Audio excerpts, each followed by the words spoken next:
What's up, everybody, and welcome to Mad Blood. I'm Matt McFarland. If you like all things horror, then make sure you subscribe because there's plenty of that kind of stuff around here. So today, I wanted to talk about the kind of rise and fall of the David Gordon Green Halloween trilogy, coming from Halloween 2018 all the way to Halloween 2022. Halloween Ends, the goods, the bads, where they kind of went wrong, where they kind of went right, the different trends and the different kind of intricacies with all three movies, and kind of how they all fit together, both good and bad. So obviously, the David Gordon Green trilogy, we kind of call it, started off, like I mentioned, in 2018 with Halloween, just titled Halloween 2018, a lot of us call it. And the approach clearly with Halloween 2018 was that they were going to kind of take the movie, and this trilogy kind of felt like, okay, we're going a little bit back to the roots of the original Halloween, especially the first couple movies. We're not going to get too crazy with this. We're going to kind of keep that same sort of a formula, a type of a feel where it's just very kind of like creepy, and Michael's creeping through the shadows. There's a lot of like kind of mystery with that, just a lot of as my old pal, who I don't know personally, but a great YouTuber, Dave McRae, says, the theater of the mind of the Halloween franchise, especially with the movies that are considered so great, like the original. They kept a lot of that same feel with Halloween 2018. We get a lot of cool, new, interesting things, a new kickoff of this, getting rid of some of the old sequels in the franchise and kicking off kind of a new thing stemming straight from the original Halloween, which is a great direction a lot of us were really, really excited about and still think is a great idea because the original is, so great. I'm also one of the biggest defenders and one of the biggest fans you'll ever meet of Halloween 2, the original Halloween 2. Absolutely love that movie. I love basically everything about it.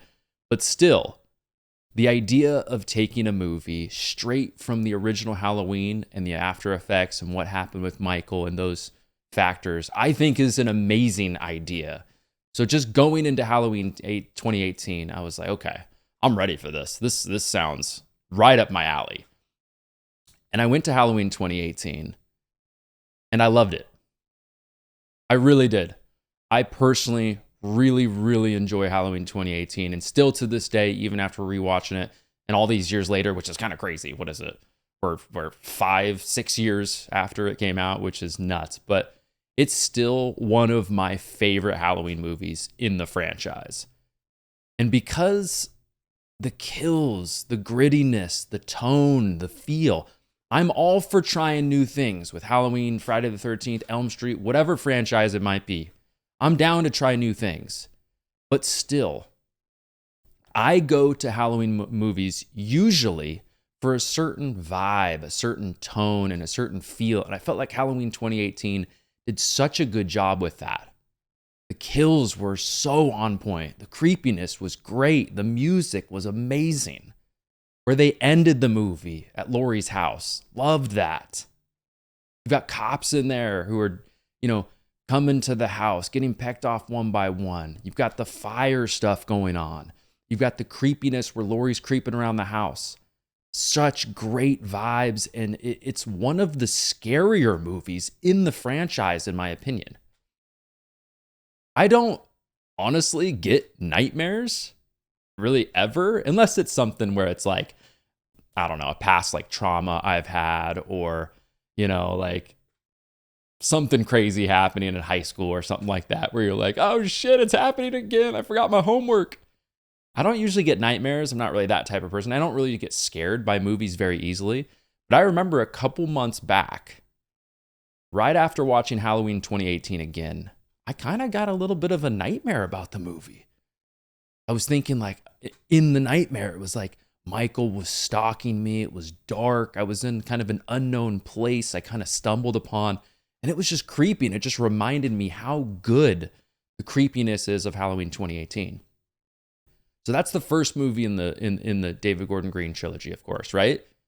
And that movie did very well. And a lot of that could be because people are just interested in seeing what this production team is going to put on the Halloween franchise. We haven't gotten a Halloween movie in so long. So there's this huge hype. We've got a new Halloween movie. What's going to happen? What are they going to put out for us? How's it going to be? So obviously some of the success has to do with that. But a lot of the success also has to do with just how damn good Michael's look is, how good the movie was, the kills and the feel and the vibe. Especially watching that movie during like the Halloween season. Amazing. Love that. So in the second movie, that kind of mystique of, ooh, a new Halloween movie is out. We haven't seen Halloween in a long time.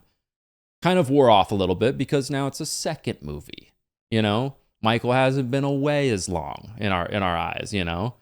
And with the second Halloween movie, Halloween Kills, of course, we go into Halloween Kills, based off of the title especially, expecting essentially carnage galore. And clearly they gave us that in the movie. To me, though, I was going into Halloween Kills expecting a similar tone to 2018, but just amped up a notch.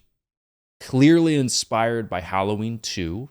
So if you take the original 78 and piggyback that into Halloween 2, what was it, right? Halloween 2, the original Halloween 2, was inspired by Friday the 13th. And it was essentially that tone of the original Halloween, that scariness, held the same mask, but just dirtier, more worn, and more gritty. But with more kills, more blood, nudity, just all kinds of shit going on. A movie that I, like I said, love and just has endless rewatchability for me. So with Halloween Kills, I was like, oh man, this is going to be amazing. It's going to be like that. More kills, but with the same feel of 2018. Obviously, it wasn't. They decided to go with more of like a satirical kind of a feel. Make the community more of a focal point, obviously, right? There was a lot of questionable writing decisions with Kills, clearly. A lot of stuff in Kills that I do actually really enjoy. Some of the characters they added in Kills, I really enjoyed, but a lot of the times in Kills, it just felt like almost they were dumbing down the Halloween franchise for us. For like the long-standing fans of the entire franchise for many, many years, they were kind of dumbing it down and thinking that just throwing in random legacy characters, as many as possible, is going to make us happy. When in the end, it's like, what are you guys doing? I don't want to make this a rant video, but it's kind of like, what are you doing? Yes, we love those little Easter eggs. Yes, we love those little nuggets of, oh, this character, that character. But in the end, we want Michael just kicking ass, being who he is, the creepiness and the scariness, and give us some great Halloween vibes. But for some weird reason, they decided to go with this like theatrical, Shakespearean, almost satirical movie where there's clearly like not unintended jokes throughout a huge portion of the movie, but there's a lot of jokes in the movie that really weren't even that funny, to be honest. But in the end, to me, still an enjoyable Halloween movie. Yes, has some terrible moments. Yes, has some great moments like the flashback, which I don't always really like to talk about too much because to me, that almost seems like a little bit of a cop-out in a way because it's almost ends up being like a little bit of a remake in a way. You're kind of just taking us back and just copying, pasting a lot of the stuff we had from the original movie, which don't really love that. And I don't always like to point that out as like the best part about the movie and Halloween Kills. But what they were able to like organically create on their own was very hit or miss throughout the rest of Halloween Kills. So for me, 2018, loved it. Halloween Kills, a little less so. And it makes you kind of wonder, okay, David Gordon Green, after Halloween Kills, you clearly got a lot of feedback on the movie. You've obviously, heard the goods and bads from the fans. You heard the goods and bads from 2018. Pretty damn big sample size on what you could do potentially with the third movie. Okay? Take some of the feedback. You can look at even the revenue numbers and kind of see maybe what you need to do, tweak it there. But instead, we go into Halloween Ends with a promotional campaign that Halloween is going to end. This is going to be the final showdown between Laurie and Michael, of course. And I know this has been talked about ad nauseum, but I'm going to try to add some new things in here that maybe hasn't been talked about, or maybe in a video you haven't maybe seen as much. But obviously at the end of Halloween Kills, there's a couple different endings, but some of the endings, it's essentially like, all right, Laurie's pissed. She knows something went down. Her daughter clearly is not in a good place. Michael's on the phone, whatever ending you listen into, but you're essentially led to believe, okay, here we go. And then you go into Halloween Ends, and the first 15 minutes of the movie, you're like, wait, do I need to walk out and make sure I didn't walk into a different movie? Is this Halloween? And then boom, the opening credits roll, and you're like, okay, it is Halloween. Okay, we're good. I'm in the right place. You guys good? You good? You good? Yeah, we're good. I don't hate it so far. You know, it's not like I'm hating what I'm seeing. There's some good like Halloween vibes in the intro with Corey. There's a shocking moment, obviously. You know, there's some fun stuff there, but still, it looks great. But still, you're kind of wondering, like, okay, what's going on here, right? Where is David Gordon Green going with this? Is this something that's going to like just blow our minds? Clearly, this so far is fresh and new. So damn, I'm kind of like ready for this. I'm interested to see. I always go into movies like as that type of person. Some people hate remakes, they hate prequels, they hate sequels, because especially with like remakes and things like that, they think it's just like, okay, why do we need a remake of something we've already seen? But for me, give it to anybody. A fan film, a big production like this, just put an attempt on making a great Halloween film. I'm down. I'll check it out.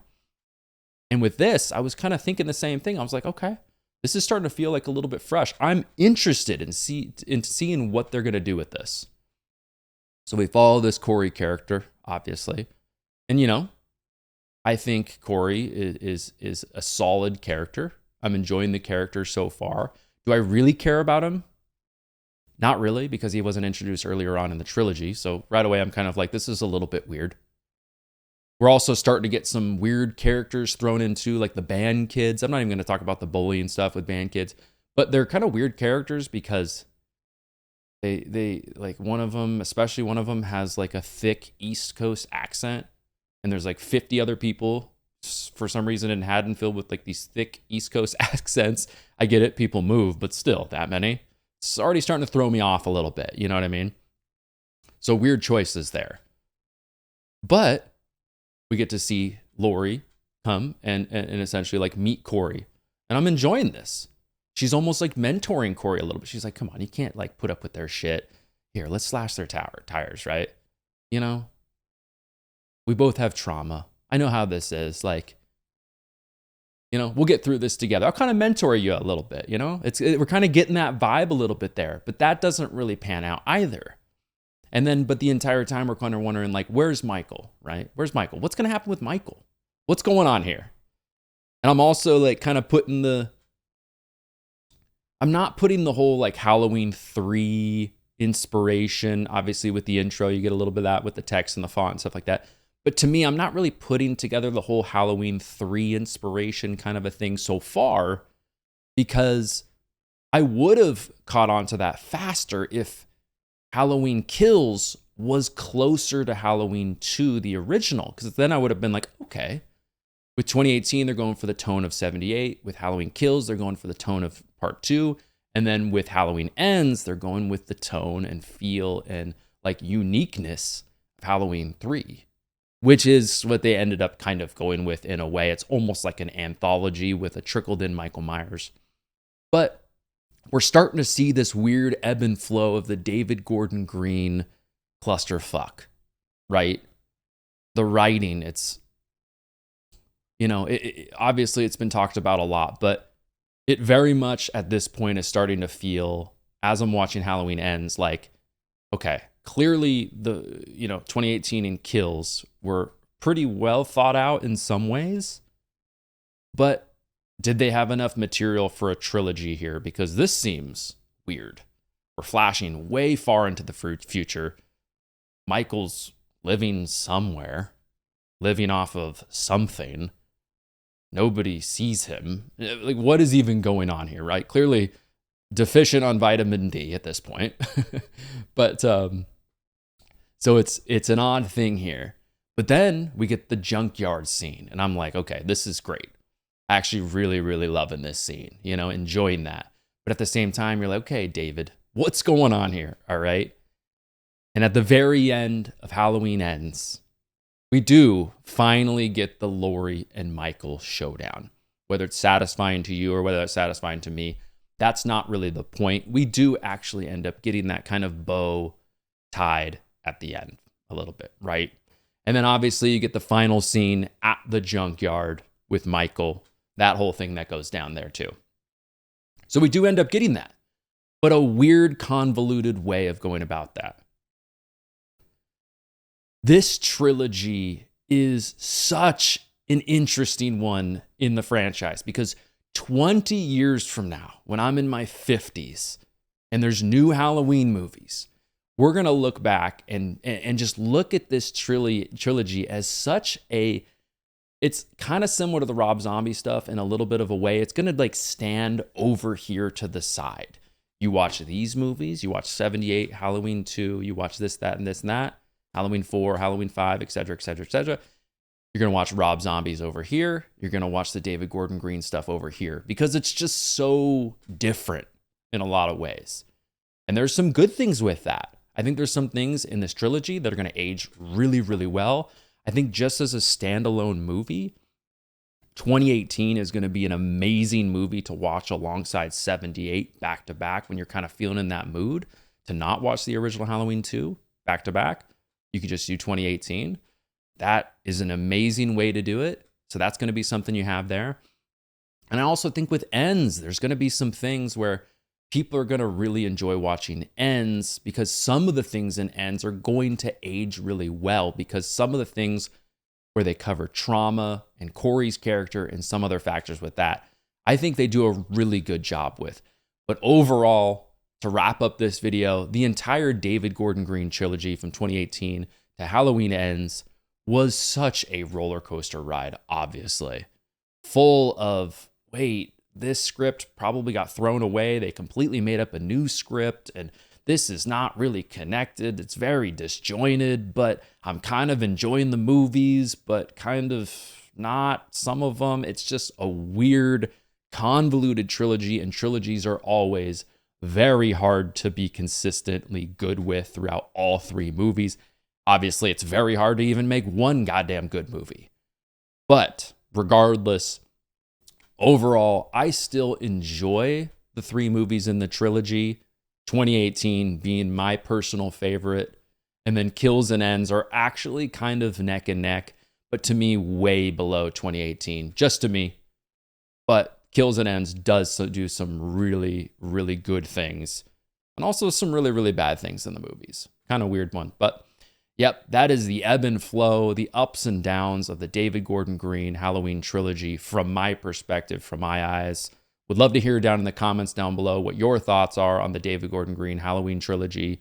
What do you like about 2018 Kills and Ends? How would you rank them? Let me know down below. But anyways, everybody, again, I'm Matt McFarland. Thanks so much for watching. If you're new here, especially make sure you subscribe. A lot of the people that watch my videos are not subscribed. Check out one of these videos next to me if you want more content from me. But anyways, everybody, take care, and I will see you in the next one.